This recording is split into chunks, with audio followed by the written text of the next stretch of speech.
हिंदी का जो साहित्य का पोर्शन है,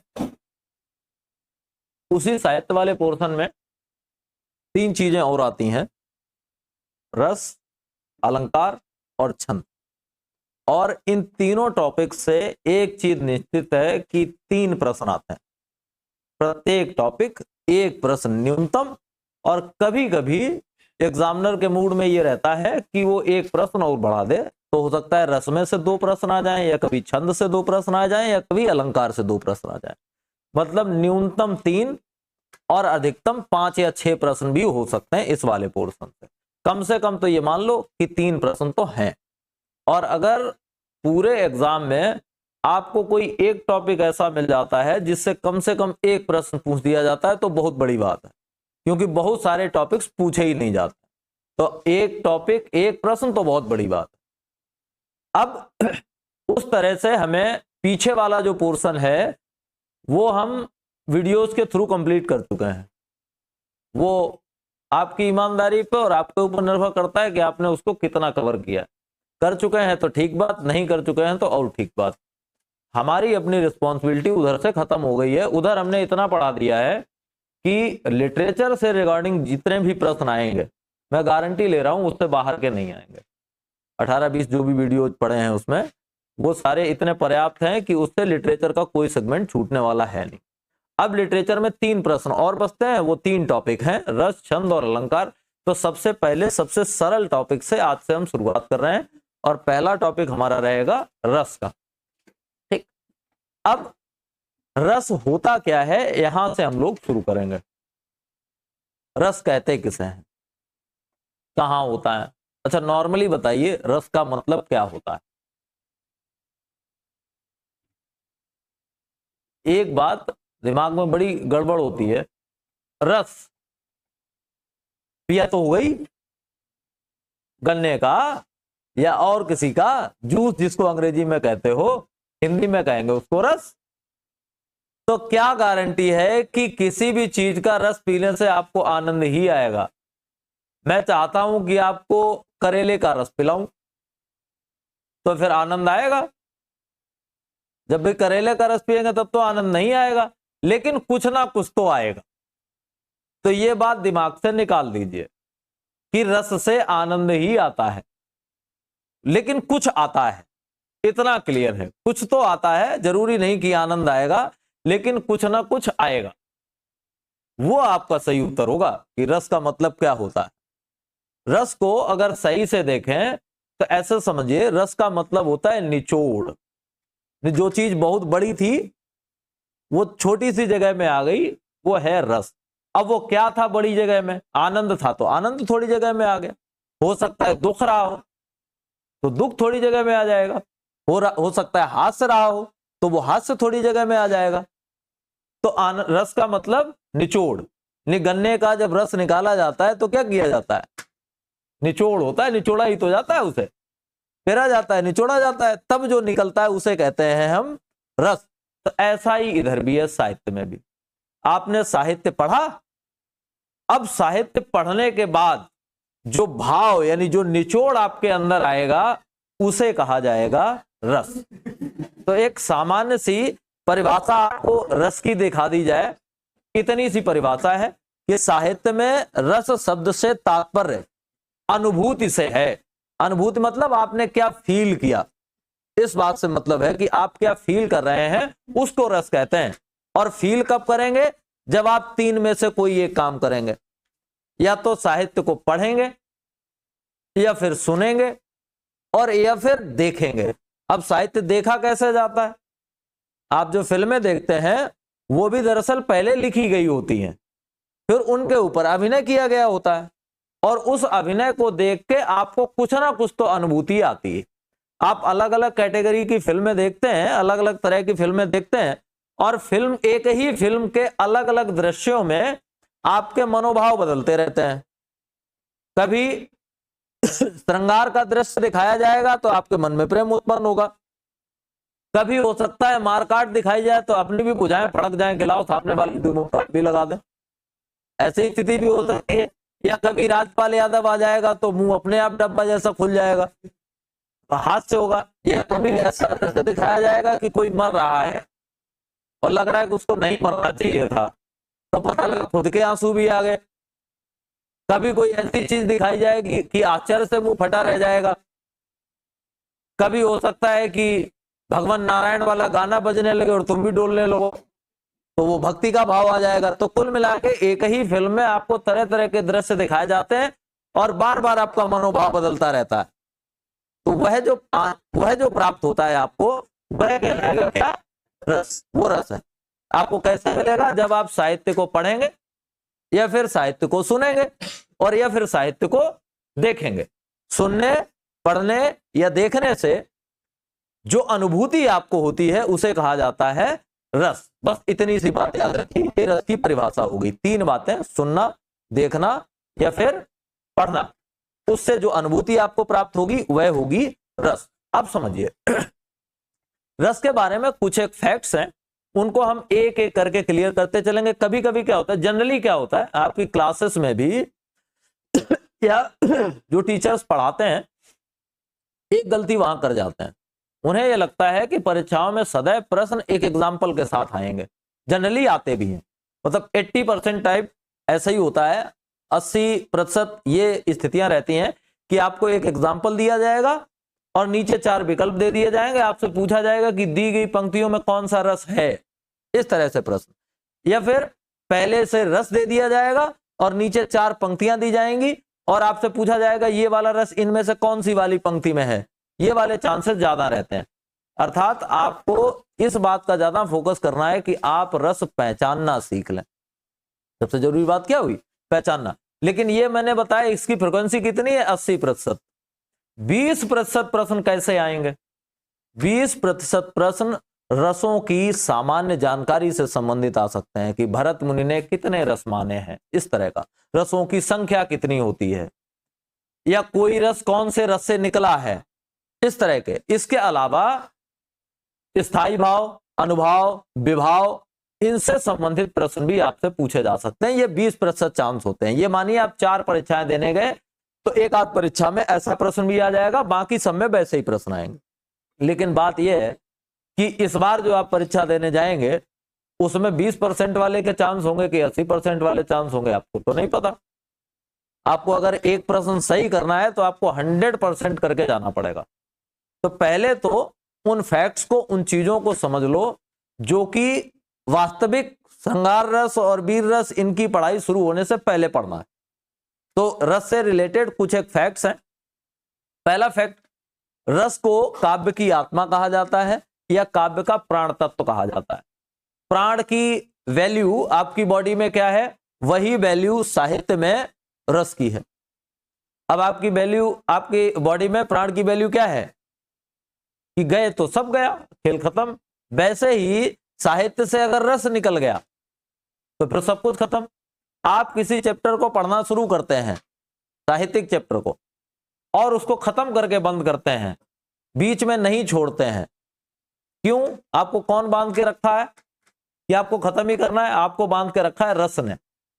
आपको लग रहा है कि वो आदमी वहां गया, फिर क्या हुआ होगा, फिर क्या हुआ होगा, फिर क्या हुआ होगा, वो जिज्ञासा, और आपको आनंद आ रहा है उसको पढ़ने। जैसे आप मुंशी प्रेमचंद जी को पढ़िए तो उनकी कहानी जब तक खत्म नहीं हो जाएगी तब तक मन नहीं भरेगा, और खत्म भी हो जाएगी तब भी आप सोचेंगे कि थोड़ी और लिख देते, इसके बाद क्या हुआ होगा।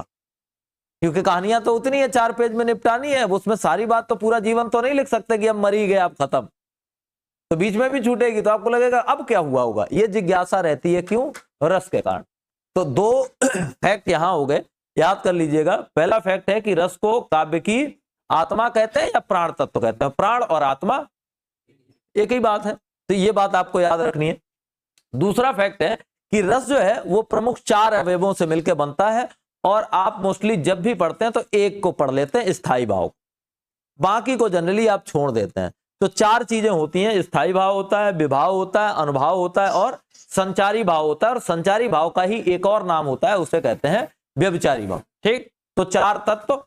ये प्रश्न आपका हो सकता है कि रस के कौन कौन से 4 तत्व होते हैं, या रस में कौन कौन से 4 अवयव होते हैं, अवयव या तत्व।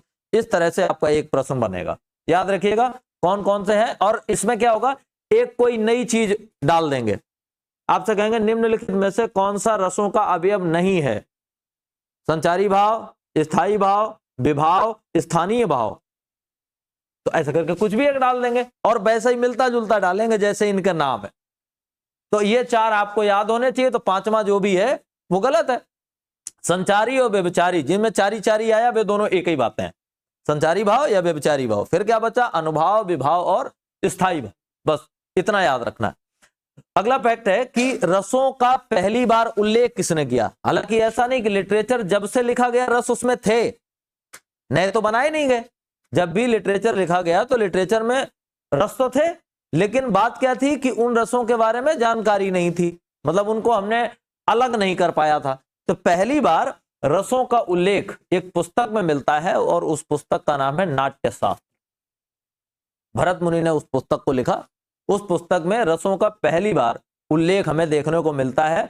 और नाट्यशास्त्र जो है वह भाषा के लिए और उसके व्याकरण के लिए इतनी महत्वपूर्ण पुस्तक है कि उसे पांचवा वेद भी कहा जाता है। अब एक फैक्ट आपका यह भी हो गया कि निम्नलिखित में से कौन सी ऐसी पुस्तक है जिसे पंचम वेद कहा जाता है? नाट्यशास्त्र को पंचम वेद कहा जाता है। और नाट्यशास्त्र की रचना किसने की? भरत मुनि ने की। और रसों का पहली बार उल्लेख, विभक्त करके रसों को प्रदर्शित करना, यह काम पहली बार भरत मुनि के द्वारा नाट्यशास्त्र के अंतर्गत किया गया। ठीक, एक ये फैक्ट हो गया। अगला वही बात है कि जब पहली बार जिस व्यक्ति ने वो काम किया तो सीधी सी बात है उसी को हम उस कार्य का पिता या प्रणेता कहेंगे। तो भरत मुनि को ही रसों का पिता, जनक, पितामह, प्रणेता, कोई भी शब्द यूज किया जा सकता है। बस दिमाग में ये याद रखना है, एक बात बनाए रखनी है कि पहली बार रसों का उपयोग किस व्यक्ति के द्वारा किया गया? वो व्यक्ति थे भरत मुनि। और कहां, कौन सी पुस्तक में? पुस्तक का नाम है नाट्यशास्त्र। इतनी बातें आपको याद रखनी है।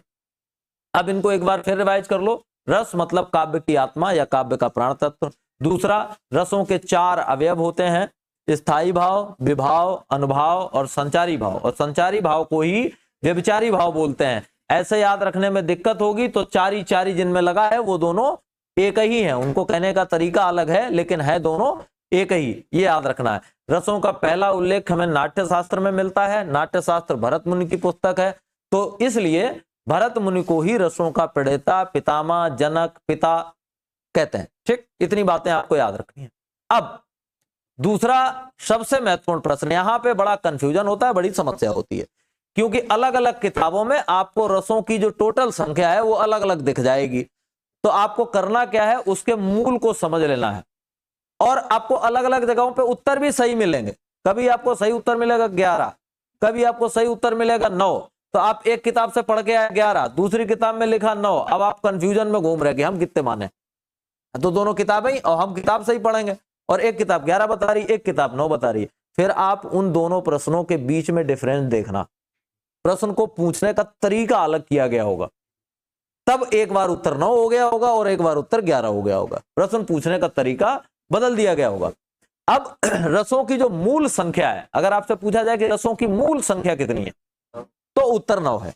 लेकिन इन्हीं को नवरस कहते हैं। लेकिन रसों की अभी जो संख्या है उसे हम 11 मानते हैं। 11 क्यों मानते हैं? 2 और 1 मान लिए गए हैं, एक तो वात्सल्य रस और दूसरा भक्ति। अब वात्सल और भक्ति रस जो है, अगर हम 9 ही मानेंगे तो हम मानते हैं कि ये श्रृंगार से निकले, क्योंकि श्रृंगार में क्या प्रदर्शित किया जाता है? प्रेम। भक्ति में भी क्या होता है? प्रेम। वात्सल्य में भी क्या होता है? प्रेम। लेकिन फिर हमने डिवीजन कर दिया कि श्रृंगार वाला प्रेम अलग टाइप का है, वात्सल्य वाला प्रेम अलग टाइप का है, भक्ति वाला प्रेम अलग टाइप का है। तो हमने अगर उसको अलग मान लिया तो 2 और बढ़ जाते हैं। अगर हमने उसको अलग नहीं माना तो ऐसी स्थिति में 9 ही रहते हैं। 9 वालों को नवरस कहते हैं। तो अगर यह पूछा जाए कभी कि कुल संख्या कितनी है, तो उत्तर 11 हो जाएगा। संख्या कितनी है तो भी उत्तर 11 हो जाएगा। लेकिन अगर मूल संख्या कितनी है तो उत्तर 9 ही रहेगा। ठीक है। अब इसके बाद एक और प्रश्न आता है कि भरत मुनि ने कितने रस माने हैं? तो उन्होंने एक और कम कर दिया, उन्होंने शांत नहीं माना, उन्होंने रस ही नहीं माना, बाकी को उन्होंने रस माना। तो जो 8 है और जो 9 है और जो 10 है 11 है, उनमें कौन है कौन नहीं है ये भी आपका एक प्रश्न बनेगा। टोटल 11 है, उनमें से शांत, वात्सल्य और भक्ति को अलग कर लो तो बचे 9 मूल वाले, और शांत और निकाल दो तो बचे भरत मुनि वाले 8। ठीक, तो इस तरह से याद रखना है। 3 का नाम आपको स्पेशली याद रखना है। भक्ति वात्सल्य इन्हें श्रृंगार का ही रूप माना गया है, और शांत रस को भरत मुनि ने नहीं माना है। उन्होंने इससे कम करके फिर जो रह गए वो माने कि केवल 8 ही होते हैं, ये इनको उनके द्वारा माना गया।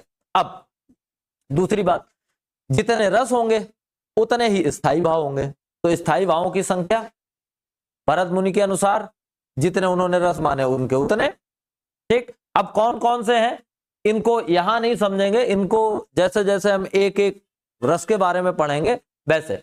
अब ये है क्या, स्थायी भाव का मतलब क्या होता है? ऐसा भाव जो आपके मन में आए और स्थायी हो जाए। जैसे फाइनली आप एक फिल्म देख के जब आते हैं तो आपके मन में एक भाव बचता है, और उस फिल्म के बारे में आप ऐसे बताते हैं, आप बताते हैं कि कॉमेडी फिल्म थी। एक फाइनल भाव आपके दिमाग में क्या आया कि फिल्म कैसी थी, कॉमेडी थी। लेकिन क्या पूरी फिल्म में केवल कॉमेडी ही थी? यह संभव नहीं है। उसमें मारकूट भी हुई होगी, वीरता भी दिखाई गई होगी, श्रृंगार भी होगा, तो हो सकता है करुण रस भी हो, लेकिन ओवरऑल आपके दिमाग में उसके प्रति इमेज क्या रहेगी, एक इमेज फाइनल। और वो फाइनल इमेज क्या बची कि कॉमेडी, मतलब आपके हिसाब से उसमें हास नामक स्थायी भाव था।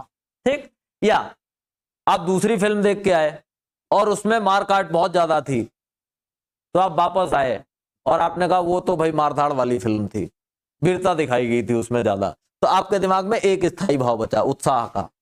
यह कोई फिल्म ऐसी थी जिसमें बहुत सारी हत्याएं वगैरह दिखाई गई, लोग मारे गए, बहुत मृत्युएं हुई, तो फाइनल आप जब आए तो आंसू निकलते हुए वापस आए, लेकिन और चीजें भी रही होंगी उसमें।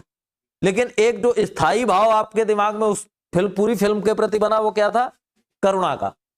ठीक, वो करुण रस का हो गया। ठीक, तो जो पूरा साहित्य पढ़ने से ओवरऑल एक अनुभूति आपको होती है जो लंबे समय तक रहेगी, उस चीज के प्रति अनुभूति, उसको कहते हैं स्थायी भाव।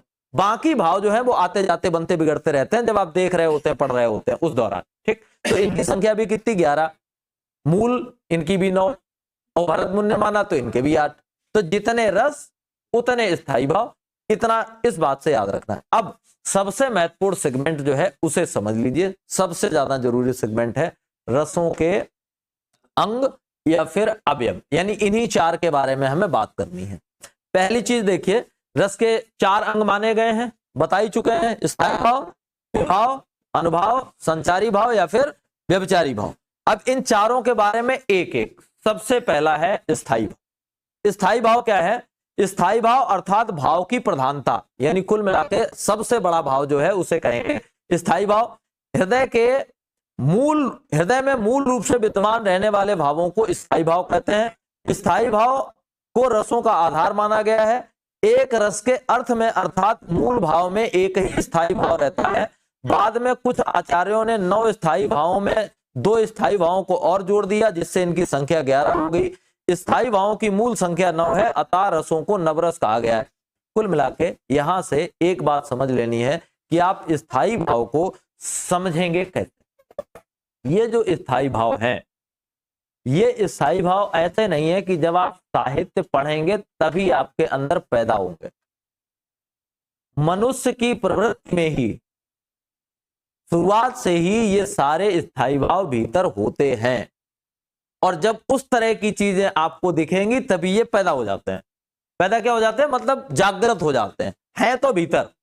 हमें से प्रत्येक व्यक्ति के अंदर ये सारे भाव सदैव विद्यमान रहते हैं, लेकिन वो बाहर नहीं आते। बाहर कब आएंगे? जब उस तरह की सिचुएशंस बनेगी। जो वाला भाव निकल के उस समय बाहर आ जाए तो वो वाली पंक्तियों में आप बता देंगे यही वाला रस, ये बताने का तरीका, और यही तरीका केवल रस पहचानने में काम आएगा। इसके अलावा मेरे पास कोई ऐसी घुट्टी नहीं है जो आपको पिला दी जाए और आप पहलवान हो जाए। यही तरीका है, और इस तरीके को बहुत कायदे से समझ लीजिए।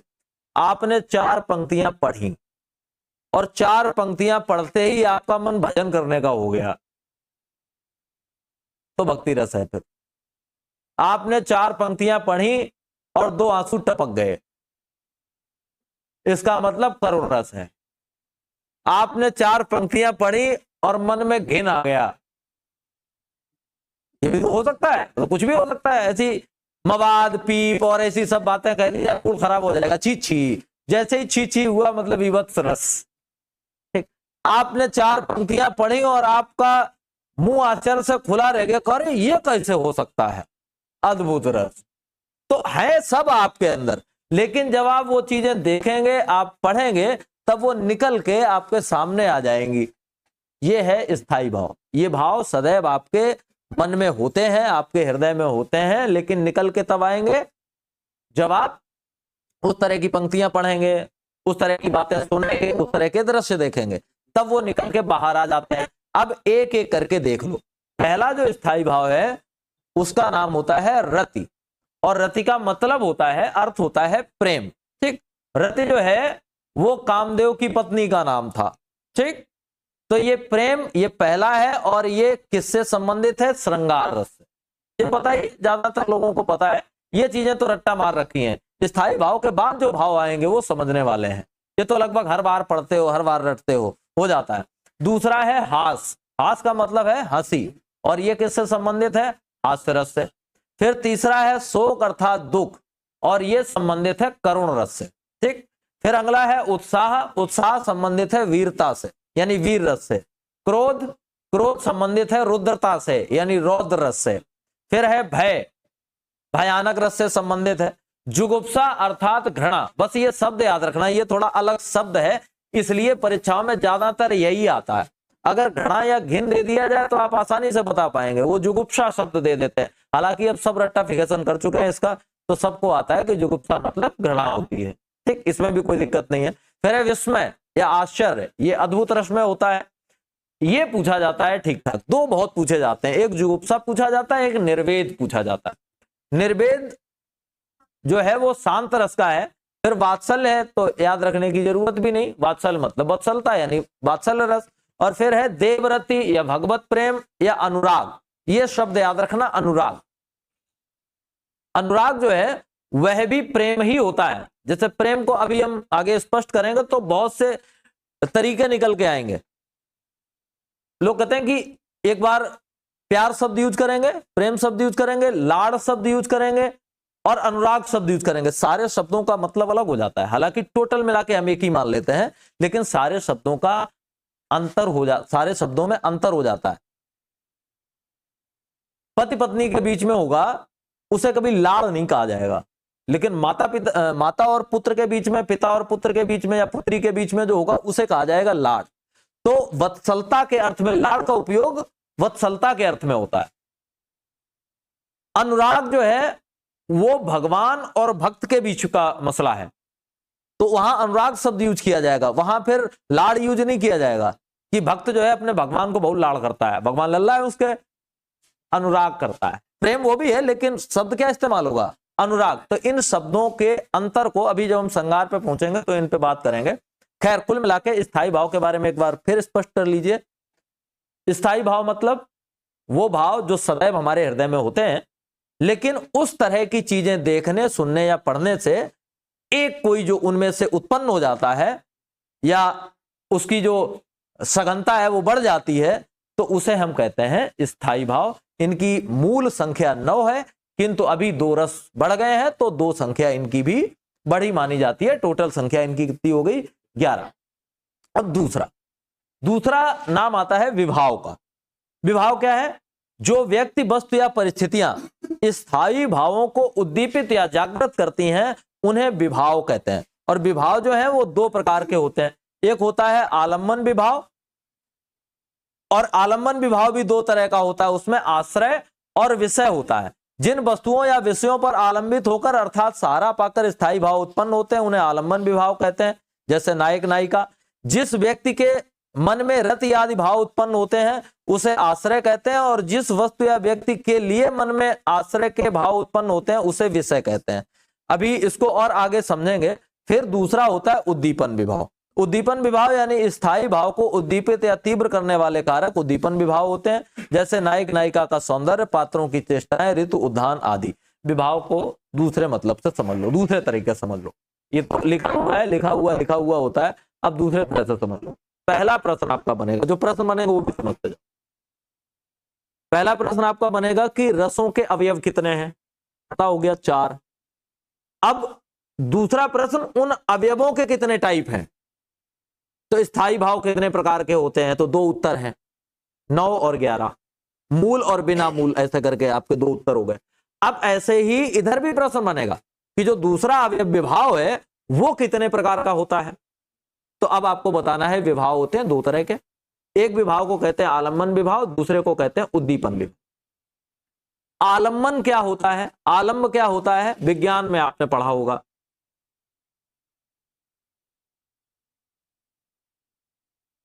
जब आपने सरल मशीन पढ़ी होगी, लोलक दोलक दोलन ये सब पढ़ा होगा, तो आलम्ब पढ़ा होगा उसमें। जैसे कैंची में आलम्ब कहां होता है, जहां पे कैंची के दोनों फाल मिलते हैं, मतलब वो चीज जिसके ऊपर सब कुछ टिका है वो है आलम्ब, और वही है आलम्बन विभाव।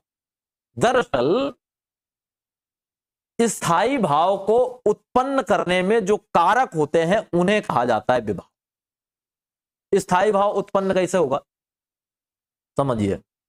आप फिल्म देखने गए, 9 के 9 स्थायी भाव आपके हृदय में है। जैसे ही फिल्म शुरू हुई, राजपाल यादव लंबी चुटिया और खोपड़ी में 2 अगरबत्ती लगाए हुए निकला।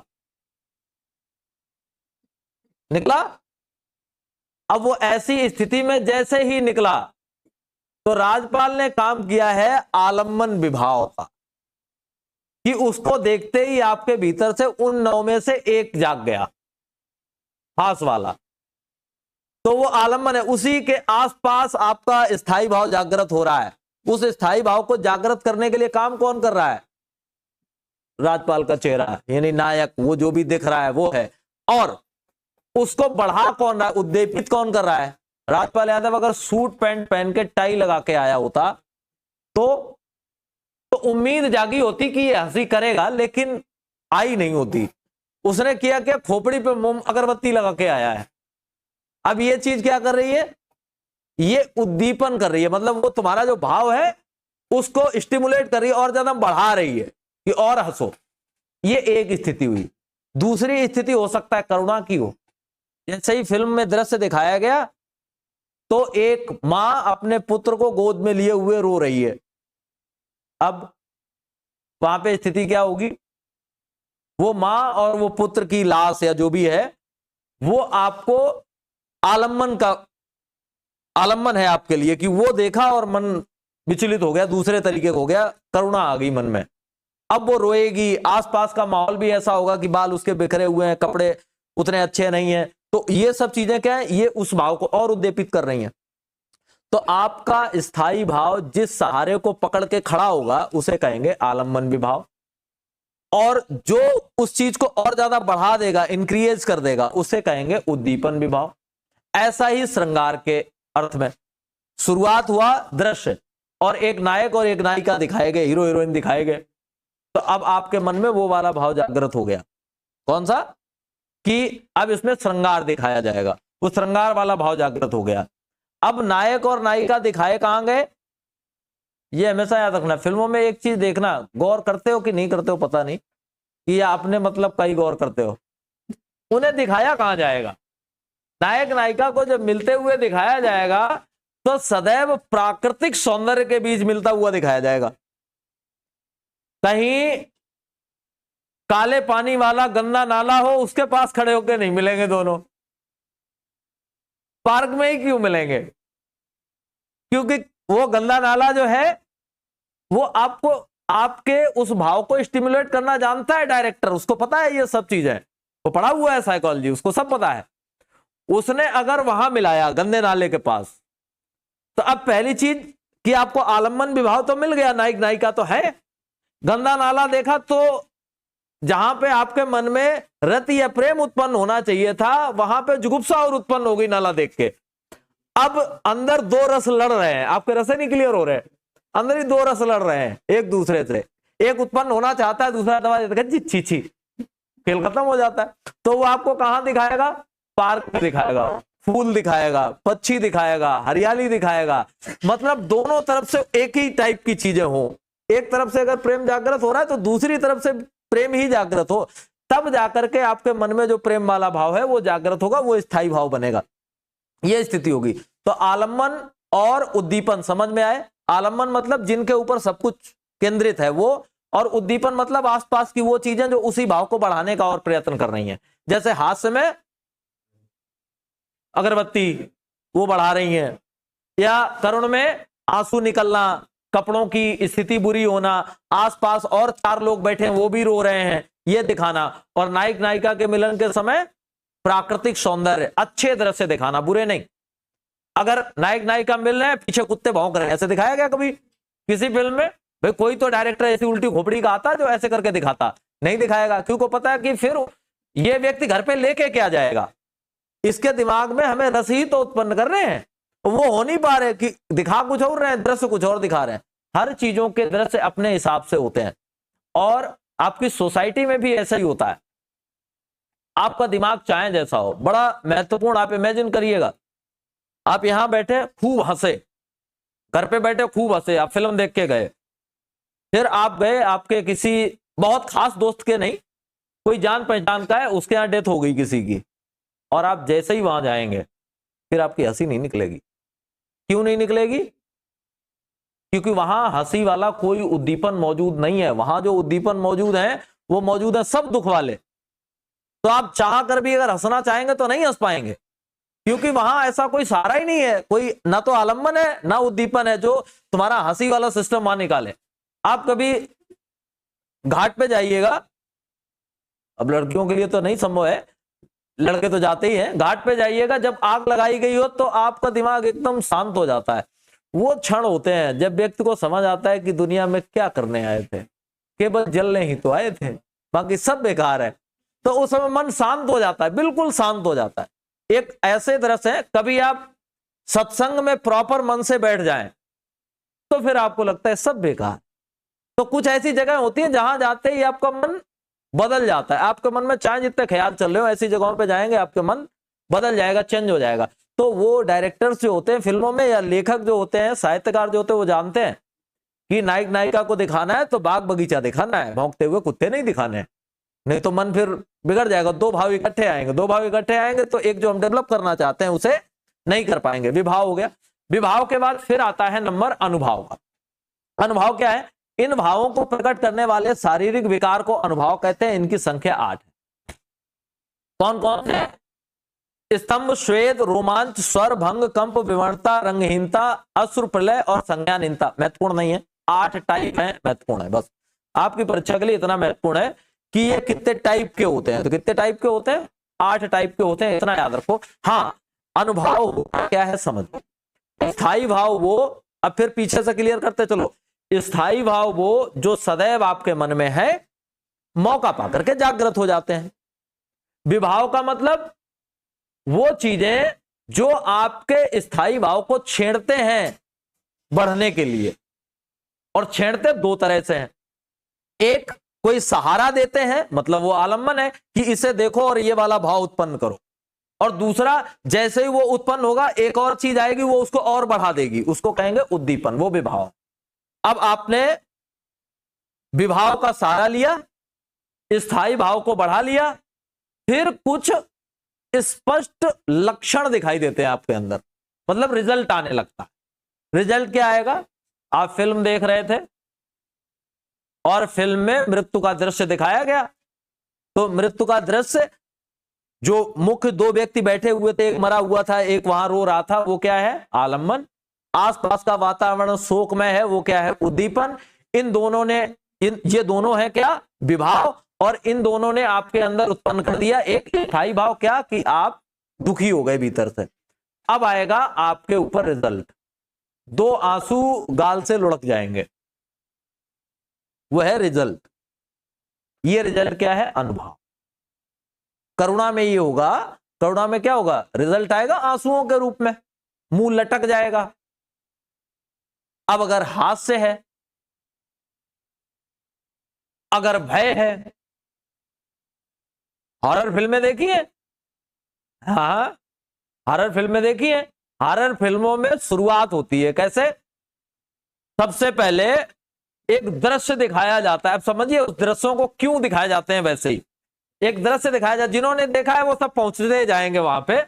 सबसे पहला दृश्य दिखाएगा, रात होगी और एक सुनसान जगह दिखाई जाएगी और वहां पे कोई भी अच्छा पेड़ नहीं होगा, डबुआ ढकौआ पतेल खड़ी होगी और पीछे की तरफ धुआं उड़ रहा होगा। रात का दृश्य, ऐसे सूखे पाके वृक्ष वृक्ष होंगे, पीछे की तरफ से धुआं उड़ रहा होगा, ऊंचा ऐसी वाली आवाजें आ रही होंगी, बहुत खतरनाक वाली आवाजें आ रही, डर आ रहा होगा कि ये अरे। फिर एकदम दरवाजा खुलेगा और नॉर्मल दरवाजा नॉर्मली खुल जाता है, उनका दरवाजा करेगा चर। इतना हुआ नहीं कि आदमी की हालत खराब, और इतनी किसी किसी की तो इतनी हालत खराब हो जाती है पसीने से भीग जाता है। तो श्वेत, इसमें एक आया है शब्द श्वेत, तो वो श्वेत क्या मतलब डर के कारण पसीना निकल गया। और अच्छा ये भी रहा कि केवल पसीना निकला, कई बार स्थितियां और बुरी भी हो सकती हैं। तो ये सब जो रिजल्ट्स आते हैं, जो परिणाम आते हैं, उन्हें कहा जाता है अनुभव। ठीक, और अनुभवों की संख्या कितनी है? 8। ठीक, अब अगला और लास्ट, उन्हें कहते हैं संचारी भाव या फिर व्यभिचारी भाव। क्या क्या देख लिया? आलम्बन, उद्दीपन ने उस भाव को बढ़ाया, स्थायी भाव पैदा हुआ, स्थायी भाव के परिणामता कुछ रिजल्ट आए, वो रिजल्ट क्या थे? अनुभव। अब आता है व्यभिचारी भाव। व्यभिचारी भाव का मतलब होता है ये ऐसे भाव हैं जो थोड़ी थोड़ी देर के लिए आपके दिमाग में आते हैं और गायब हो जाते हैं।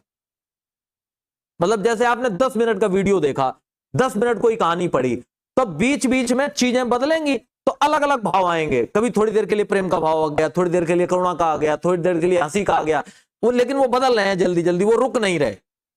इसलिए इनका नाम है संचारी भाव। संचार में आते हैं जाते हैं, आते हैं जाते हैं, ये बीच बीच में आएंगे जाएंगे। स्थायी भाव, जब आप पूरा देख चुके होंगे, पूरा सुन चुके होंगे, पूरा पढ़ चुके होंगे, तो जो एक रुका होगा वो स्थायी भाव। और बीच बीच में जो आए गए होंगे थोड़ी थोड़ी देर के लिए, वो सब संचारी भाव या व्यभिचारी भाव होते हैं। और इनकी टोटल संख्या सबसे ज्यादा होती है, इतनी 33। अब एक प्रश्न फिर पीछे से चलो, स्थायी भावों की संख्या 9 या 11, प्रश्न देख के उत्तर देंगे। विभावों की संख्या केवल 2, अनुभावों की संख्या 8 और संचारी भाव या व्यभिचारी भावों की संख्या 33। केवल संख्या के ही 4-5 प्रश्न है आपको, संख्या तो कम से कम। अब चूंकि 33 है तो एक बात याद रखो, याद नहीं रखने हैं, ये याद रखो कि याद नहीं रखने हैं, क्योंकि 33 है तो नहीं पूछा जाएगा आपसे। अगर 2, 3, 4 होते, अब विभाव पूछे जा सकते हैं क्योंकि उनकी संख्या केवल 2 है, आलम्बन उद्दीपन, बस इतना याद रखना है। 33 वाले नहीं पूछे जाएंगे, और अगर पूछे जाएंगे तो आपकी परीक्षा का लेवल नहीं है। हालांकि मैंने यहां लिख दिए हैं सारे, हर्ष, विषाद, त्रास, लज्जा, व्रीड़ा, ग्लानि, चिंता, शंका, असूया, ये सारी चीजें हैं। और ये सारे 33 टाइप के भाव हैं जो आप कुछ देख सुन रहे होते हैं, उसके बीच में आते हैं। अब आइए हम थोड़ा सा रिवीजन कर लेते हैं। रिवीजन ये है कि अभी तक हमने कितना जान लिया, कितना सीख लिया, उसके बाद आगे बढ़ेंगे। हमने अभी तक इतना जाना, कुल मिलाकर के वापस एक बार प्रॉपर रिवाइज कर लो। रस क्या है? रस है किसी साहित्य को पढ़ना, लिखना, पढ़ना, सुनना या देखना, उससे जो हमें अनुभूति मिलती है वह है रस। अब इसको आनंद नहीं कहिएगा, क्योंकि अनुभूति किसी भी तरह की हो सकती है, आनंद नहीं उसे कहेंगे। तो अनुभूति जो हमें मिलती है वो रस है। रस के कितने टाइप हैं? तो मूल रसों की संख्या 9 है, इसलिए इन्हें नवरस भी कहा जाता है। लेकिन अभी तक 2 को इन्हीं में से बाहर निकाल लिया गया, संख्या हो गई है 11। भरत मुनि ने पहली बार इनका उल्लेख किया था अपनी पुस्तक नाट्यशास्त्र में, और उन्होंने इनकी संख्या 9 भी नहीं मानी थी, उन्होंने मानी थी केवल 8। और उन 8 में फिर 9 में से कौन सा कम हुआ था? शांत रस। और टोटल जो 3 जिन पे कंफ्यूजन रहना है, अगर 8 है तो शांत भक्ति वात्सल्य नहीं है, अगर 9 है तो शांत शामिल हो जाएगा, भक्ति वात्सल्य नहीं है, अगर 11 है तो भक्ति वात्सल्य भी है। ठीक, इतना याद रखना है। फिर आती है बात रसों के अंगों की या अवयवों की। तो आपको पता है कि रस के अंग या अवयवों की संख्या है टोटली 4। उनमें से जो पहला अंग है उसे हम स्थायी भाव कहते हैं, और स्थायी भावों की संख्या उतनी ही है जितनी की संख्या रसों की है।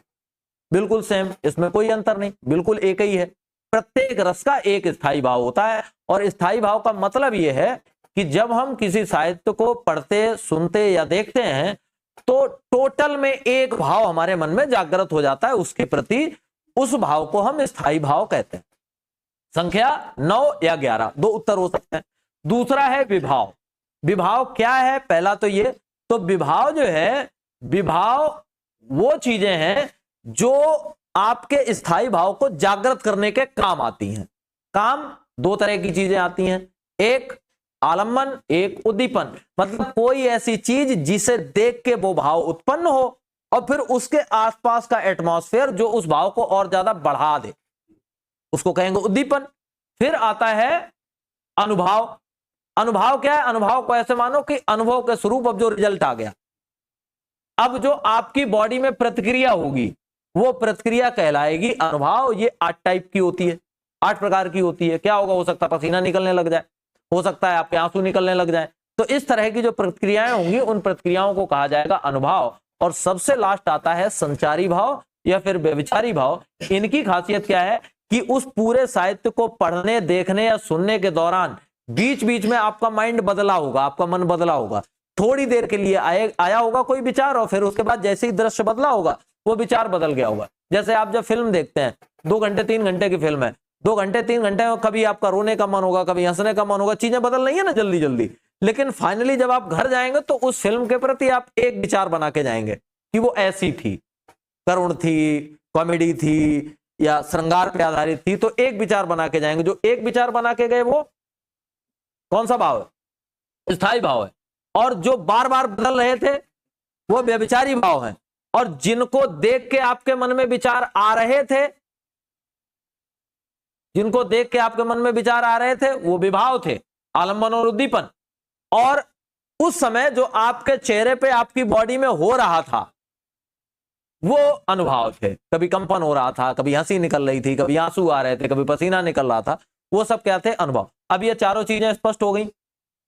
अब हम अपने वास्तविक स्वरूप की ओर आगे बढ़ेंगे। मतलब अब पढ़ना है कौन सा रस? श्रृंगार। अब एक एक करके रसों को पढ़ना है। उससे पहले एक बात और समझ लो वो ये कि जब आप रसों को पढ़ेंगे तो आप पता कैसे लगा पाएंगे कि कौन सा रस है? तो पता आप इन्हीं तरीकों से लगा पाएंगे कि अगर पढ़ते पढ़ते हंसी निकल गई तो हास्य रस, पढ़ते पढ़ते आंसू निकल गए तो करुण रस। अच्छा, आंसू जरूरी नहीं कि केवल करुण रस में ही निकले, इसीलिए तो बताना बहुत जरूरी है। कभी कभी वियोग में भी आंसू निकल आते हैं और वियोग और करुण में अंतर है, क्योंकि वियोग तो फिर श्रृंगार का एक भाग है और करुण बिल्कुल अलग है। तो आंसू निकलना गारंटी नहीं है, और भी चीजें देखनी पड़ेंगी। तो वही सब मुझे आपको बताना है, लेकिन वो सब मैं आपको तब बता पाऊंगा और आपके काम तब आ पाएगा जब उससे पहले का एक बहुत जरूरी काम हो जाएगा, जो कि आपको सिखाया भी इतनी जल्दी नहीं जा सकता। जो पंक्तियां दी गई हैं उनका अर्थ आपको आता हो तभी कोई भाव बनेगा। अब हमने उड़िया भाषा में आपसे कोई बात कही, बहुत हंसने लायक थी, और तुम तो भाई सब मुंह बाय बैठे हो क्योंकि तुम्हारे पल्ले नहीं पड़ा। अब जब तक बात आपके पल्ले नहीं पड़ेगी, जब तक आप उस बात को समझेंगे नहीं कि कहा क्या गया है, तब तक तो कोई भाव ही नहीं उत्पन्न होंगे। तो असल खेल कहां निर्भर करेगा? असल खेल निर्भर करेगा कि क्या आपको अर्थ आता है। अगर आपको अर्थ नहीं आता है तो फिर आपको कितने भी तरीके बता दिए जाएं रस छांटने के, तो आप नहीं छांट पाएंगे। अब उसका तोड़ क्या है? उसका तोड़ यह है कि आप अपनी लिटरेचर की नॉलेज को डेवलप करें, जिसे डेवलप करने में बहुत ज्यादा नहीं 6-7 साल लग जाएंगे। अब दूसरा तरीका ये तो मतलब कारगर ही नहीं है, 6-7 साल लग जाएंगे तो हो गया फिर। या पीछे से डेवलप करके आना चाहिए था, दूसरा ये हो सकता है। लेकिन अब पछताए होत का जब चिड़िया चुन गई खेत, खेत तो खत्म, बाजरा ले गई। अब क्या करना है? तो अब दूसरा तरीका है, जो फ्रिक्वेंटली आस्क्ड एग्जाम्पल्स हैं उन एग्जाम्पल्स को बार बार पढ़ जाओ और उनका अर्थ निकाल लो, क्योंकि परीक्षाओं का भी वही खेल है। उतने ही 150, 200, 250 एग्जाम्पल हैं, वो घूम फिर के आते रहते हैं। तो दूसरा वाला तरीका ये ठीक है, बोले यही सही है। वो 200, 250, 300 एग्जाम्पल ही देख जाओ, उनके अर्थ देख जाओ, उन्हीं में से कोई रख दिया जाएगा और हम बड़ी आसानी के साथ बता पाएंगे। तो यही तरीका हालांकि ठीक भी है, लेकिन लिटरेचर पढ़ते रहने से दो तीन चीजें बहुत अच्छी होती हैं। एक, आपकी समझ विकसित होती है। दूसरा, जीवन के प्रति आपका दृष्टिकोण बहुत अच्छा बनता है। तीसरा, जब आप लिटरेचर पढ़ते हैं तो आपकी वोकैब बहुत अच्छी हो जाती है, शब्दावली बहुत अच्छी हो जाती है। और किसी भी भाषा में अच्छा स्कोर करने के लिए या भाषा को अच्छा करने के लिए आपकी वोकैब अच्छी होनी ही चाहिए। जैसे यही परीक्षा है आपका, वोकैब के 4-5 सेक्शंस हैं। वो मुहावरा क्या है? वोकैब, तत्सम, तद्भव, विलोम शब्द, पर्यायवाची, वन वर्ड सब्स्टिट्यूशन, लोकोक्तियां, ये सब क्या है? ये सब वोकैब है। अगर आपने लिटरेचर पीछे से सही से पढ़ा है तो। दूसरा, थोड़ा बहुत बड़े बूढ़ों के पास बैठे हो, लिटरेचर में ये भी मायने रखता है, क्योंकि उनके जो देशज शब्द हैं वो अवधि के, ब्रज के, इन्हीं सब भाषाओं के हैं। और सूरदास ने तो वही लिखा है, तुलसीदास ने तो वही लिखा है, तो वो वाले शब्द आपके काम आएंगे, तो आप अर्थ बड़ी आसानी के साथ निकाल पाएंगे। तो असली खेल है अर्थ निकालने का। अगर आपने अर्थ निकाल लिया तो आप बता पाएंगे, अर्थ नहीं निकाल पाया तो नहीं बता पाएंगे। आगे बढ़िए। पहला, कौन सा रस? श्रृंगार। श्रृंगार का स्थायी भाव पता है आपको, रति है, प्रेम है। अब समझिए यहां गलतियां क्या होंगी। पहले मैं गलतियां बता दूं। वात्सल्य रस इससे जुड़ा हुआ, भक्ति रस इससे जुड़ा हुआ, तो इसका एग्जाम्पल वात्सल्य में जा सकता है या भक्ति में जा सकता है, भक्ति या वात्सल्य का एग्जाम्पल इधर घुस सकता है, यह समस्या होगी। दूसरा, इसके दो भाग हैं। संयोग भी श्रृंगार माना गया है, वियोग को भी श्रृंगार माना गया है। अब संयोग वाला तो समझ आ जाएगा थोड़ा, वियोग वाले में कंफ्यूजन होगा कि वो वियोग दरअसल वियोग है कि करुण रस है, यह समस्या होगी। तो करुण और वियोग के बीच में अंतर छांटना कठिन बात होगी। श्रृंगार और भक्ति के बीच में अंतर छांटना कठिन होगा, बल्कि भक्ति और शांत के बीच में भी अंतर छांटना कठिन होगा, और वात्सल्य वाले में भी अंतर छांटना कठिन होगा। तो श्रृंगार के बारे में एक बात और समझ लो, श्रृंगार को रसराग्य कहा गया है। राग्य मतलब होता है राजा, रसों का राजा, यानी रसों में जो सबसे प्रधान रस है वो कौन सा है? श्रृंगार है। अच्छा, उसके पीछे के रीजंस भी। रसराग्य ऐसे ही नहीं बन गया। किसी भी भाषा का आप लिटरेचर ले लो, किसी भी भाषा का साहित्य ले लो, प्रत्येक भाषा का 80% साहित्य केवल एक ही रस में लिखा गया, श्रृंगार। मतलब जिसको भी लिखना है प्रेम के ही गीत लिखना है, और कुछ लिखना है, उसको दुनिया में और कोई रस दिखता ही नहीं है। ज्यादातर साहित्यकार आपको ऐसे ही मिलेंगे, उन्होंने जो लिखा है ज्यादातर प्रेम पे लिखा है, ज्यादातर श्रृंगार पे लिखा है। अब किसी लिटरेचर में 80% भाग जिसका होगा वो राजा तो हो ही गया। तो श्रृंगार जो है वो रसराग्य कहा गया है, क्योंकि ज्यादातर भाग किसी भी लिटरेचर में श्रृंगार का ही होता है। कोई ऐसी फिल्म देखी जिसमें हीरो हीरोइन ना हो? मतलब फिर फिल्म हो, सवाल तो ये उठता है कि फिर फिल्म होगी?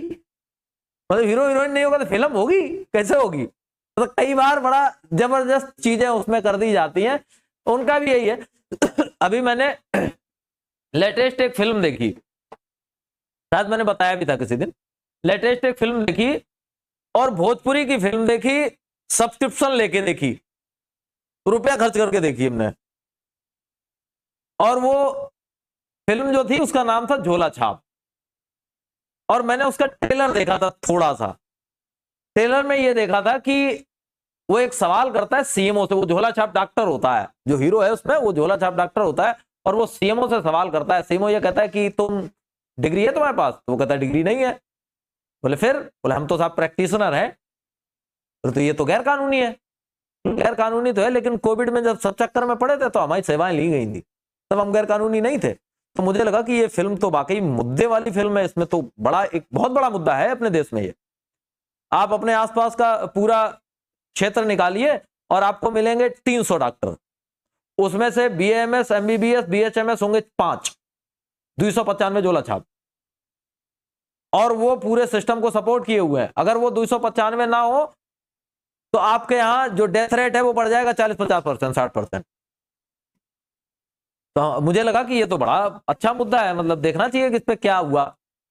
फिर मैंने पूरे 2.5-3 घंटों में आग लगाई और लास्ट में हाथ में कुछ नहीं आया, क्योंकि उस फिल्म में उतना ही अच्छा था वही डायलॉग, और वो मैं फ्री में देख चुका था, टाइम भी नहीं कर चुका था, बाकी उन्होंने पूरी फिल्म में जबरदस्ती कर दी। अब उस वो जो हीरो है, वो जो झोला छाप डॉक्टर दिखाया गया, उसको कुमारा दिखाया गया, फिर वो एक लड़की दिखाई गई, फिर उनका प्रेम दिखाया गया, फिर जबरदस्ती शादी करवाई गई। मुद्दा तो वो था ना, उसको रड़ुए रख के करवा देते मुद्दा पूरा, नहीं करवाया, लेकिन नहीं जबरदस्ती डालेंगे। अच्छा, फिर शादी अगर प्रॉपरली हो जाए तो काहे की फिल्म, फिर उसमें एक विलन डाला गया, विलन के लड़का भी डॉक्टर बनाया गया असली वाला, फिर उनका बीच में आपस में टक्कर हुई, फिर अच्छा वो लड़की के लिए दोनों लड़े, घुमा फिरा के वही लेथन देखनी पड़ी, रोज दिखते रहते थे, तो उसका कोई फायदा नहीं हुआ, कोई मतलब नहीं। तो फिल्मों का मतलब है कि ये सब होगा, तो सीधी सी बात, बेचारा रस राग तो ऐसे ही हो जाएगा, क्योंकि उसके बिना काम ही नहीं चलेगा। अच्छा, हमें भी मजा नहीं आएगा बिना उसके, अब मुझे नहीं आया वो अलग बात, लेकिन ज्यादातर लोगों को उधर ही आता है, ये नॉर्मल सी बात है। अब देखो डेफिनेशन देख लो, अंतर दोनों में समझ लो। मेन बात है, प्रेम को समझ लीजिए, बात समझ में आ जाएगी। एक प्रेम ऐसा जो नायक नायिका या पति पत्नी के बीच है, वह प्रेम है और वही श्रृंगार में। एक प्रेम माता पिता के बीच में भी हो सकता है, माता और पुत्र के बीच में भी हो सकता है, माता और पुत्री के बीच में, पिता और पुत्र के बीच में, पिता और पुत्री के बीच में, मतलब बच्चों से प्रेम। जो बच्चों से प्रेम होता है उसे स्पष्ट प्रेम नहीं कहते, उसे लाड़ कह सकते हैं, उसे स्नेह कह सकते हैं, और प्रॉपरली उसे आपकी रस की भाषा में वत्सलता कहते हैं। रस की भाषा में वो क्या कहलाएगा? वत्सलता। अब भाई बहन में भी प्रेम है, वो ये श्रृंगार वाला नहीं है, वो स्नेह रूपी है, वो स्नेह है, ठीक, भाई बहन का। यहाँ केवल नायक नायिका या पति पत्नी या प्रेमी प्रेमिका वाला प्रेम ही है। यहाँ श्रृंगार में केवल इतना याद रखना है, श्रृंगार की सबसे बड़ी खासियत है, बाकी सारे प्रेम अलग, केवल यहाँ पे एक टाइप है। तो इसमें वही लिखा है, नायक नायिका के मध्य प्रेम पूर्ण वर्णन को श्रृंगार रस कहा जाता है, और इस रस को रसराग अर्थात रसों का राजा कहते हैं। और ये दो टाइप का होता है। दो टाइप कौन सा? संयोग श्रृंगार। संयोग श्रृंगार क्या है अब समझ लो। संयोग और वियोग को आप थोड़ा सा गड़बड़ी कर जाते हो। संयोग को मान लेते हो कि जब दोनों मिले तो संयोग है, और जब दोनों अलग हुए तो वियोग है। कभी कभी श्रृंगार रस बिना मिलन के ही दिखाया जाता है। एक नायक है और वो मिला नहीं है प्रेमिका से, लेकिन वो बैठा हुआ है और वो बातें कर रहा है उसकी सुंदरता के बारे में। अब उसकी खूबसूरती का वर्णन तो आप कौन सा रस मानेंगे? अब संयोग दिखाया नहीं गया लेकिन है संयोग ही। केवल वियोग को अलग करो, से सारा संयोग होता है, ऐसे करके याद रखो अगर सही उत्तर देना है तो। केवल वियोग को अलग करना है, बाकी सारा अगर कुछ भी दिखाया गया तो वो सब संयोग की श्रेणी में ही आएगा। वियोग का मतलब सीधा सा ये जब समझ में आ जाए कि दो में से कोई एक अलग हुआ है, दो में से कोई एक अलग हुआ, एक अलग हो गया, एक अलग हो गया, ऐसी स्थिति में कोई बात कही गई, कोई साहित्य लिखा गया, तो वो साहित्य कहां से संबंधित होगा? वियोग से। जैसे एक लोक नाट्य होता है पूर्वांचल में, विदेशिया, उत्तर प्रदेश वाले सेगमेंट में बताया था मैंने, विदेशिया।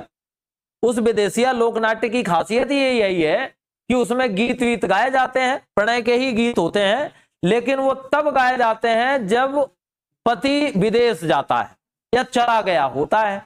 तो विदेशिया को मोटे तौर पे वियोग श्रृंगार की श्रेणी में पहले से ही रख दो कि अगर आपने कहीं विदेशिया का कोई एग्जाम्पल देखा है तो वो कहां का होगा, क्योंकि उसकी कंडीशन पहले से ही वही बना दी गई कि ये तभी गाया जाएगा, तभी इसका नाम पड़ेगा विदेशिया। ठीक, तो वियोग का मतलब जब दोनों में से दोनों का विछड़ा हो, अलग हो, तो वियोग। और शेष कोई भी स्थिति दिखाई जाए उसके लिए फिर डिवीजन ना करो, शेष कोई भी स्थिति वो सब काय में आएगी?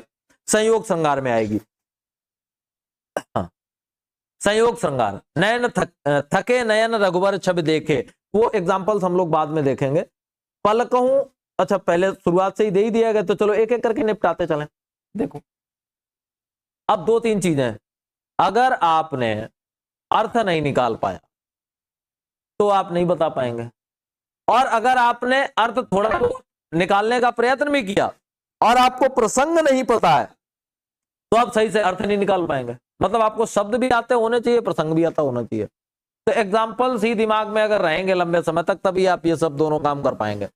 थके नयन रघुवर छवि देखे, पलकन हूं परिहरी निमेखे, अधिक स्नेह देह भई भोरी, शरद सहस जनु चितव चकोरी। ये जो प्रसंग है ये प्रसंग उस समय का है जब राम और लक्ष्मण अपने गुरु के साथ जनकपुर में थे और बाग में ठहरे हुए थे। सीता जी अपनी सहेलियों के साथ वहां पे फूल लेने आई थी पूजा के लिए। अब आगे अर्थ समझ में आ जाएगा। सीता ने राम को देखा तो राम का स्वरूप इतना अच्छा था कि लास्ट लाइन में लिखा, बहुत ज्यादा नहीं क्लियर करना है, एक दो लाइनें भी क्लियर हो जाएंगी तो पर्याप्त है आपके लिए। शरद सहस जन चितब चकोरी, जैसे चकोरी चांद को देख के रह जाती है वैसे सीता जी राम को देख के रह गई। हो गया काम, बस इतना बहुत है आपके लिए। इतना जान के देख के रह गई मतलब मोहित हो गई, यही तो हुआ, देख के रह गई मतलब मोहित हो गई। और मोहित होने का सीधा कारण क्या है, मन में क्या उपजा होगा, प्रेम। तो ऐसी स्थिति अगर दिखाएगी, अब अलग तो हुए नहीं है, सामने है फ्रंट पे, तो फिर संगार होगा। और संगार में कौन सा संगार होगा, संयोग संगार होगा। अगर किसी की खूबसूरती का वर्णन किया गया है तो भी कौन सा होगा, तो भी संयोग ही होगा। खूबसूरती का अगर वर्णन किया गया तो भी संयोग ही माना जाता है। और खूबसूरती का वर्णन किया किसका गया होगा, हाँ मोस्टली नायिका के खूबसूरती का वर्णन होता है। अब एक आदि कोई मूर्ख होगा जो नायक की खूबसूरती का वर्णन करेगा, मोस्टली नायिका की खूबसूरती का ही वर्णन होता है। आप सारा भरा पड़ा है, आप पद्मावत पढ़िए, सुना है पद्मावत, सुना तो होगा, पढ़ा नहीं होगा। पद्मावत किसने लिखा, मलिक मोहम्मद जायसी ने। रानी पद्मिनी की कहानी है, तो कहानी तो बाद में है, पहले खूबसूरती का इतना वर्णन किया गया, आधी किताब में खूबसूरती भरी पड़ी है। कुछ खूबसूरती तो इस लेवल की है कि तुम्हें लगेगा कि कोई नदी वदी लाओ उसमें डूब के मर जाए, मतलब इतनी ज्यादा कैसे होगी। तो मतलब हाइपरबोल का यूज किया गया। एक अलंकार भी तो यूज करेंगे भाई, केवल रस से ही काम थोड़ी चलेगा, फिर अलंकार भी तो यूज करना पड़ेगा। तो वहां पे अलंकार रहेगा कौन सा, हाइपरबोल, अतिशयोक्ति। ठीक, अतिशयोक्ति अलंकार रहेगा। दूसरा एग्जांपल देखो, राम को रूप निहारत जान की कंकन के नग की परछाई, या ते सबे सुध भूल गई कर टेक रही पलटारत नहीं। तो समझ आया, यस बहुत कुछ समझ आया। क्या समझ आया, राम को रूप निहारत, निहारना मतलब देखना, राम को देख रही है, जानकी कंकन के नग की परछाई। अब शर्म और लज्जा इतनी है कि ऐसे फ्रंट पे नहीं देख पा रही, और ये लज्जा अभी नहीं पिछली वाली पीढ़ी में होती थी।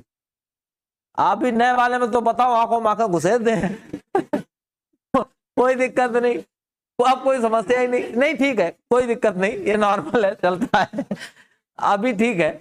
लेकिन उस समय नहीं रहा होगा, तो उन्हें राम को देखना था, तो वो क्या कर रही थी, उन्होंने कंकन पहन रखा था, उसमें नग मतलब नगीना था, और उसमें परछाई आ रही थी राम की, तो वो राम को देख तो रही थी, काय के थ्रू, वो नग की थ्रू। और याते सबे सुध भूल गई, याते सबे सुध भूल गई, आ गया होगा समझ में, सुध भूल गई तो समझ में आ गया होगा, मतलब वो सब भूल गई, बाकी पूरी दुनिया इस समय उनको याद नहीं है, वो खोई हुई है राम को देखने में उस कंकन के नग के भीतर।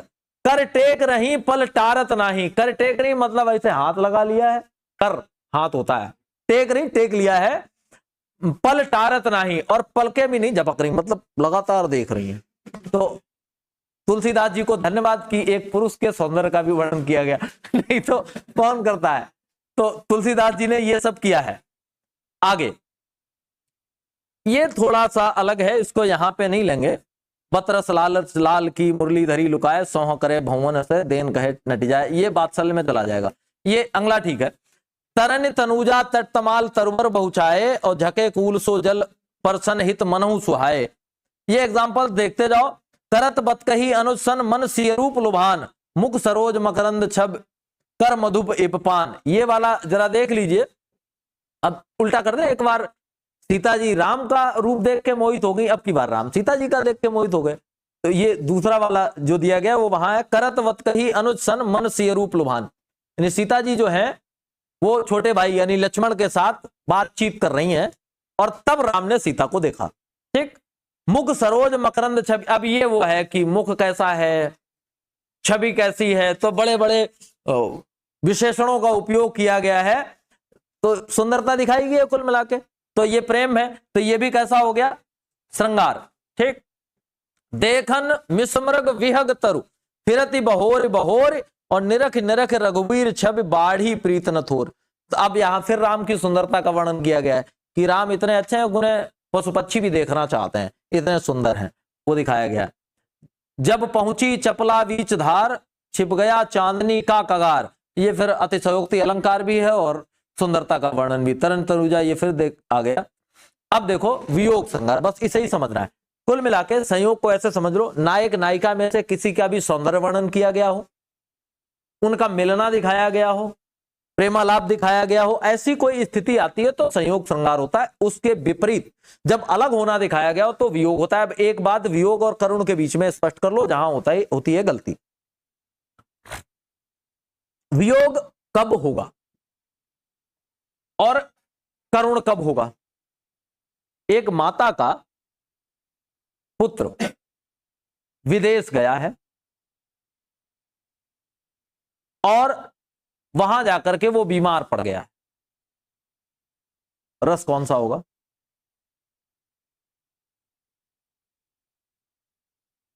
मैं सिचुएशन दिए दे रहा हूं, बस अगर ये सिचुएशन दिमाग में बैठ गई तो आप उत्तर दे पाएंगे। दूसरा एक ये सिचुएशन होगी, दूसरी समझो। एक पति अपनी पत्नी को घर पे छोड़ के और विदेश गया है, वहां उसकी मृत्यु हो गई है, यह सूचना उसकी पत्नी के पास आई है। अब ये कौन सा होगा? ये दोनों ही रस करुण होंगे, याद रखिए, दोनों वियोग नहीं है, ये दोनों ही करुण है। अब वियोग की स्थिति समझो। वियोग क्या होगा? वियोग केवल एक कंडीशन है, पहला प्रेमी प्रेमिका पति पत्नी नायक नायिका वाला कंडीशन हो पहली, और व्यक्ति मरा ना हो। बस दो बातें दिमाग में बैठा लो, व्यक्ति मरा ना हो और कंडीशन यही हो। अगर माता पिता और कोई होगा तो फिर नहीं, फिर करुण ही होगा। वियोग में नायक नायिका का वर्णन हो और अलग हो और मरा ना हो, मतलब कभी भले ही चांस बिल्कुल जरा से हो, वापस लौटने के चांस हो। मरा नहीं है तो लौटने के चांस है, मर गया फिर तो कोई चांस है, फिर करुण हो जाएगा। अगर मरा दिखाया गया है तो करुण ही होगा, ठीक। और नायक नायिका के अतिरिक्त अगर अलग होना भी दिखाया गया है तो फिर वो करुण वाली स्थिति में ही आएगा। नायक नायिका वाला दिखाया गया तो वियोग होगा, इतना याद रखिए। तो मर गया मतलब करुण, नहीं मरा जिंदा है लौट के नहीं आ रहा, वो वियोग। अच्छा, वियोग में अपनी कंडीशंस हैं, संयोग में तो बहुत सारी जगह हैं जहां से एग्जांपल्स आ सकते हैं। वियोग में 2-3 जगह हैं बस। एक, सीता को जब रावण चुरा के ले गया, उधर के एग्जाम्पल, क्योंकि हमारे पास एग्जाम्पल ही उठते हैं ले दे के, हैं उल्टी बातें क्यों करता है, चुरा के ही ले गया था। उसके बाद एक एग्जाम्पल आएगा जब कृष्ण वृंदावन गोकुल छोड़ के मथुरा चले गए, बस 2 जगह से। और जो दूसरी वाली जगह है वहां तो एक शब्द आपको मिल जाएगा, वो आपके लिए की पॉइंट होगा, ऊधो। ऊधो मिल जाए समझो कुछ गड़बड़ है। हाँ, ऊधो का मतलब यहां पे वियोग है, तो ऊधो मतलब वियोग, वियोग मतलब ऊधो, एक तो ऐसे याद कर लो। तो बहुत सारे तो पढ़ने भी नहीं पड़ेंगे, ऊधो देखे हाँ ऊधो है तो मतलब ये है, हो जाएगा। तो 2 जगह के आपको मोस्टली एग्जांपल्स मिलेंगे, कहीं एक आध जगह के और मिल जाएंगे। देख लो, कुछ एग्जांपल्स मैंने लिए हैं वो वहीं से होंगे, ये लो।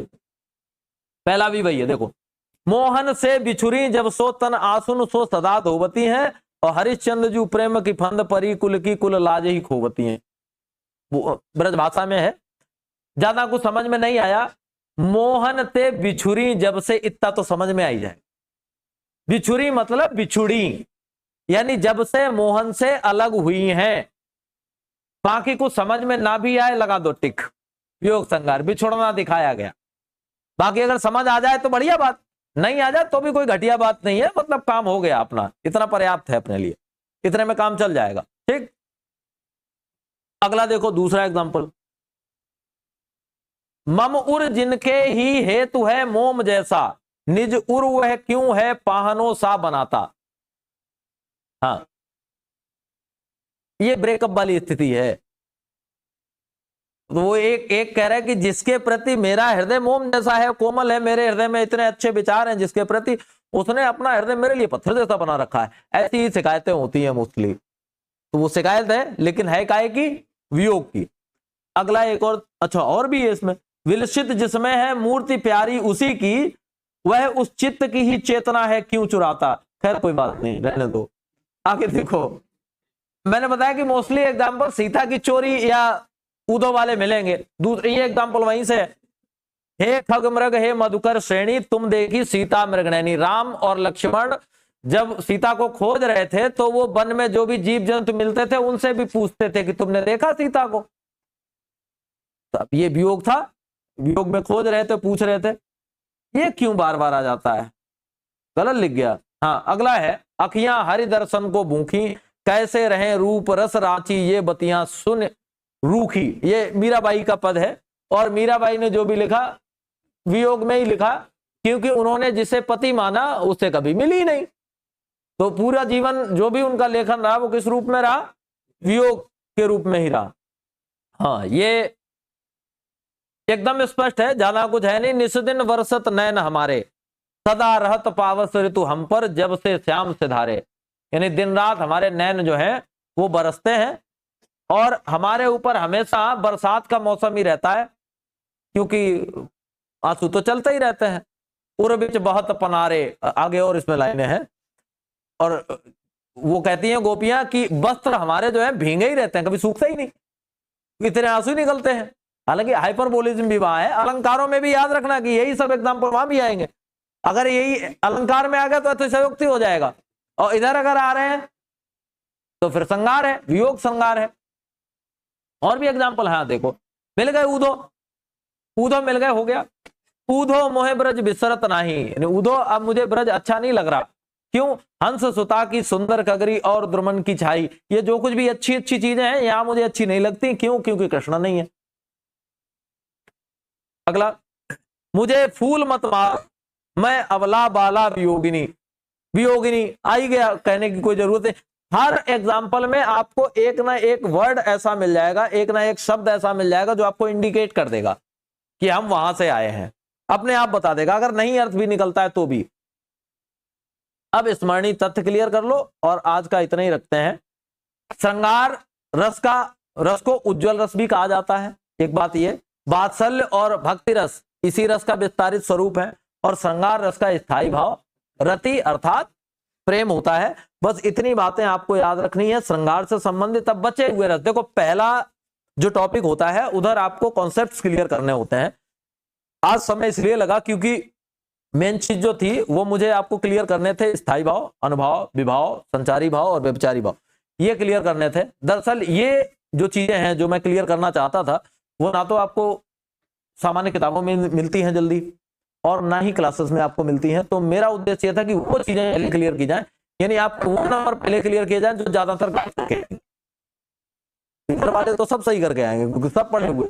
मेरिट वहां से बनती है जहां पे दूसरे गलत करते हो तुम सही करते हो, मेरिट में वहीं से जाते हो। क्योंकि जब सब बराबर 70 नंबर का ही करके आया, फिर नंबर किसका आएगा? नंबर तो उसका आएगा जो 71 का करके आया, 72 का करके आया। तो वो चीजें हमेशा पहले क्लियर कर लेनी चाहिए, जो आपको लगे कि सामान्यतया लोग इसे छोड़ देते हैं, क्योंकि वहां से 1 2 4 प्रश्न जो भी आएंगे उतना आप आगे बैठे होंगे दूसरे से, और पिछला वाला तो क्लियर करके जाना ही जाना। ठीक है, तो इतना ही रखें। शेष जो है वो हम लोग कल बात करेंगे इस पे।